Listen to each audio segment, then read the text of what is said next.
ఆ టైంలో సెట్స్ ఎలా కట్టేవారు.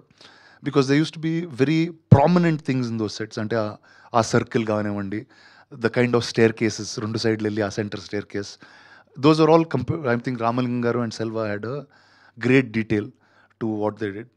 అండ్ ఎవ్రీ వన్స్ కాస్ట్యూమ్స్ ఇవన్నీ కూడా చాలా డీటెయిల్డ్గా ఉంటాయి. నాకు గుర్తు, నేను సెల్వా నాకు కాస్ట్యూమ్ ఇచ్చినప్పుడు, ఇదేంటో డిటెక్టివ్ ఎట్టున్నాడు అన్నాడు. తర్వాత ఒక 40 ఫొటోస్ తీసుకుని, అన్న ఈ 1950లో ఈ కోట్ ఉండింది, తర్వాత ఈ కోట్కి వచ్చారు, మనం ఈ మధ్యలో సినిమా తీస్తున్నాం కాబట్టి ఈ కోటే వాడాలి. So he was very very particular about all these things.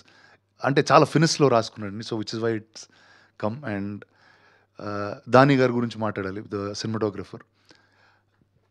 అంటే each frame looks like a painting. It's really, I think for me, one of the most beautifully shot films that I've seen in recent times. And I'm just glad that it's a film that we've made. Like సెట్లో చాలాసార్లు irritate అయ్యేవాళ్ళు దానితో, అందరు irritate అయ్యేవారు. అంటే ఏంటంటే, అరే నేను యాక్టింగ్ చేస్తుంటే నువ్వేంద్ర లైట్ ఇక్కడ నుంచో అక్కడ నుంచి చెప్పు, ఇక్కడ నుంచి చెప్పు అన్నారు.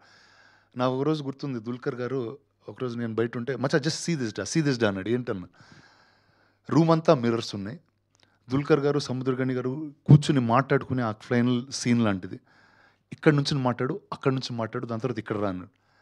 అరే ఇప్పుడు యాక్టింగే చేసేదా, ఆ మార్కులే చూసేదా, ఏంట్రా ఏం చేయాలని. సరే ఉండు, నువ్వు దానితో చాలాసేపు ఆల్మోస్ట్ ఒక హాఫ్ అన్ అవర్ డిస్కస్ చేసి, ఆ మిర్రర్లో రిఫ్లెక్షన్ వస్తుంది, తర్వాత సీజీ చేద్దాం అని, ప్లీజ్ ఇక్కడ లైవ్గా అది తీయడం అంటే అదన్నా పోద్ది, ఇదన్నా పోద్ది. I think that's the only day. And దాని ఎలాంటి మనిషి ఏంటంటే, ఇప్పుడు సీఈస్ from Spain, whatever our stardom is, whatever, స్పెయిన్లో కాదుగా, ఆయన వచ్చాడు ఫోటోగ్రఫీ చేద్దామని వచ్చాడు. అండ్ ప్రతి షాట్ నేను ఏమన్నా సెట్ కొంచెం ఇక్కడ కూడా మూవ్ చేయొచ్చు కదా camera. No Rana, this film has to be like a painting, అందుకే చేస్తున్నాం మనం ఈ సినిమా అని. He use to be very firm on his way of doing it. So otherwise that quality won't be achieved. Rana garu, ఇది సెకండ్ హాఫ్ కొంచెం Agatha Christie నవల్లో లాగా మీరు అందరినీ ఒకేసారి ఇంట్రాగేట్ చేస్తారు కదా కూర్చోబెట్టి, అట్లా ఏమైనా మీరు రిఫరెన్స్ తీసుకున్నారా దానికి? ఒకటండి, అంటే లాట్ ఆఫ్, మీరు అగాథా క్రిస్టీ అని చెప్పారు, it's very interesting that you brought it up. మామూలుగా హూ డన్ ఇట్లు ఉంటాయండి, కానీ ఈ సినిమా వై డన్ ఇట్, ఎందుకు చేశాడు, ఎవరు చేశారు కన్నా ఎందుకు చేశాడు అన్నది బేస్ ఉంటుంది. So yeah, they was obviously will be a lot of influence అండి, అగాథా క్రిస్టీ కానీ any of the older classic whodunits. So that was always there. And అది we took a conscious choice. Okay, ఇది చాలా సీరియస్గా వెళ్ళకుండా, what is the way to break monotony, and how do you ఒక ఆడియన్స్ని ఎలా divert చేసి మళ్ళీ how do get back to the story అనే దాని మీద వీ టుక్ సమ్.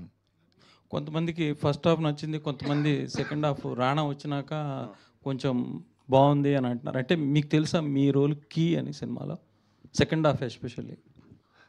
అంటే అంటే ఒక మర్డర్ జరిగిన తర్వాత పోలీసు వాడే కదా రావాల్సింది. అంటే పోలీసు వాళ్ళు ఎవరు వచ్చినా అంటే పర్ఫార్మెన్స్ ఉంటుంది. ఇప్పుడు ఇక్కడ ఏమన్నా జరిగింది అనుకో ఈ రూమ్లో, ఇప్పుడు మనం బయటికి వెళ్తాం, ఎవరో చచ్చిపోయారు అనుకోండి, మన అందరిని వచ్చి పోలీసు వాడు అందరిని పడతాడుగా అంతే. So that's so yeah, I think it's, and అది ఎంటర్టైనింగ్గా చేయడానికి ట్రై చేసామండి. కానీ ఇది మోర్ లైక్ తమిళ్ కనెక్షన్ లాగే ఉంటుంది, అంటే తెలుగు కనెక్షన్ అన్నది చాలా ఎక్కడ కనిపించదు మీకు. అది మీకు ముందే తెలిసి తెలుగులో వచ్చేసారా? అది అంటే ఏమో, అంటే కొన్నిసార్లు వీల్ ఆల్సో స్లిప్ అండి. అంటే నేను మెడ్రాస్లో పెరిగాను కాబట్టి నాకు తెలిసినన్ని కథలు మీ అందరికీ తెలుసని కూడా అనుకోవచ్చు. So that was also little miss, but definitely అంటే Tamil has a much more identification. ఎందుకంటే ఆ ఊర్లో జరిగిన కథ, వాళ్ళ కాన్స్టెంట్గా జరిగిన కథలు తెలుస్తుందండి. ఇప్పుడు నేను చెప్పాను ఇందాకే, నా మీద 3 కేసులు వేసారు, ఇక్కడ ఎవరే లేదు. So you know it's a more identifiable Madras based film. అంటే మీరు ఎవరికి ఉద్దేశించి సినిమా తీయలేదని డిస్క్లైమర్ ఇచ్చారు, మీరు కూడా చెప్తున్నారు. కానీ వై యూ షోడ్ అంటే ఎంజి రామచంద్రన్, ఎంఆర్ రాధా వీళ్ళందరినీ ఎందుకు చూపించారు మరి? అంటే ఒకటి ఆ ఈరా అనండి, ఆ ఈరాని ఎలా సెలబ్రేట్ చేస్తున్నాం అనేది. ఏమవుతుందంటే today's modern generation knows these big stars in a very different way. ఇప్పుడు మీరు ఎంజీఆర్ గారి గురించి మాట్లాడితే ఈ జనరేషన్ ఆయన సీఎం లాగే తెలుసు. ఇప్పుడు శివాజీ గణేశన్ గారు మాట్లాడితే ఓన్లీ ఇన్ క్షత్రియపుత్రుడు సినిమా గుర్తొస్తుంది. బట్ మీకు వాళ్ళు యంగ్ టైంలో ఎలా ఉన్నారు అనేది, వాళ్ళు 50s, 60s what was their style is very less in reference. So మేము తీసుకున్న సినిమాలు కూడా ఆ 50s, 60s ఈరా నుంచే తీసుకుని, అంటే that's the era you're watching this film in అని, దట్ వాజ్ ద రెఫరెన్స్ అండి. ప్లస్ అలాగే పాత యాక్టర్లు కొంచెం ఓవర్ యాక్టింగ్లా మనకు అనిపిస్తుంది. అంటే అది బెస్ట్ యాక్టర్, వాళ్ళని క్రిటిసైజ్ చేసినట్టు కాదు, కానీ అప్పట్లో ఆ ఓవర్ యాక్టింగే నచ్చారు. ఈవెన్ తమిళ్లో కూడా వాళ్ళు they like more melodrama, over acting. మనకు తెలుగులోకి ఇప్పుడు వచ్చేసరికి మీరు అట్లా ట్రోల్ అవుతారు చూడండి మెడ్రాస్లో ఇది చెప్పినందుకు. అరే అది కట్ చేసి మన మెడ్రాస్ తెలుగులో పంపండి. తెలుగులో అలా ఉండదండి, అంత ఇచ్చారు. అంటే మీ సినిమాలో కూడా కొంచెం ఆ తమిళ్ ఇదే ఉంది, కొంచెం ఫ్లేవరే. అంటే ఒకటండి, అంటే the director is Tamil, so naturally it will be his thought of, అంటే అతను పెరిగిన యాక్టర్స్, అతను చూసిన ఓల్డ్ సినిమా మీద బేస్ అయి ఉంటుంది.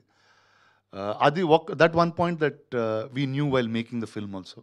అంటే ఓకే, ఇప్పుడు దుల్కర్ గారు చేసే performance it's more like Shivaji Ganesan గారు, మోర్ లైక్ ఎంఆర్ రాధా గారు, మోర్ లైక్ రాజేష్ గారు, రాదర్ దెన్ మనకు తెలిసిన నాగేశ్వరరావు గారు, ఎన్టీ రామారావు గారు ఆ టైమింగ్లో ఉండదు, ఇంకో టైమింగ్లో ఉంటుందని వీ న్యూ దట్. అంటే మనం లుంగి పంచలు కట్టం కదండి తెలుగులో, వీళ్ళు పంచలు కట్టరుగా, తమిళియన్సే కడతారు. అవును, వేరే వేరే